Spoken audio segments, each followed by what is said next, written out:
स्वावलंबी हेबार माध्यम पलटिछि अत्याधुनिक ज्ञानकौशल। अत्याधुनिक ज्ञानकौशल को विनियोग करी युवपीढ़ी आगक बढ़ुछंती, भल दुई पैसा रोजगार करि पारुछंती। यूट्यूब रे वीडियो अपलोड करी छत्रपुर सहरर जणे युवक रोजगारक्षम हेबा सहित अन्य माननक पई उदाहरण पलटिछंती।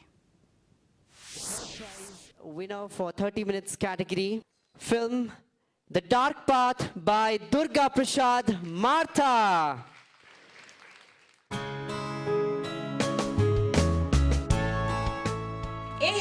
Chhatrapur station road Durga Prasad Martha.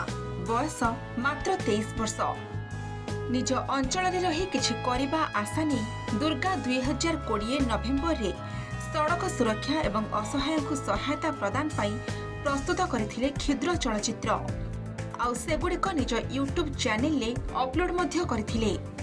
एसबुरु धीरे धीरे तांको सफलता मिलिला। उत्साहित होई पड़िले दुर्गा आउ पछको चाहिले नहीं। सांगसाथी को धरी विभिन्न सचेतनता धर्मी क्षुद्र चलचित्र प्रस्तुत करी यूट्यूब चैनल ले अपलोड कले। जातीय और अंतर्जातीय स्तर रे सम्मानित होइछन्ती दुर्गा मार्था। मो 2020 रे यूट्यूब स्टार्ट करथिली आ ए यूट्यूब माध्यम रे जति सब सचेतनता वीडियो करथिली आ एपरि किछि वीडियोस आमे करथिलु जेपरि कि डिसेबिलिटी डे रे डिसेबिलिटी पिला मानको सहायता करथिलु। आ ए जो यूट्यूब रे वीडियो करथिली समस्त को सपोर्ट भल पाइबा जगु एई मु आगु को रीच करि पाउची। एति पई मु आगु को रीच करि पाउची। तो समस्त को धन्यवाद देबी, पब्लिक मान को धन्यवाद देबी, स्पेशल मु यूट्यूब को धन्यवाद देबी जोथि पई कि मु एति कि जाई आगु को बढ़ी पारी छी।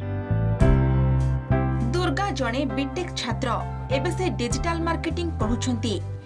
पाठ पढिबा सह भल दी पैसा रोजगार मध्य करि पारुछंती। एहा सहित ग्राफिक डिजाइन मध्य करूछंती। अन्यपटे पुअर सफलता पई तांको बापा मध्य बेस खुशी अछंती।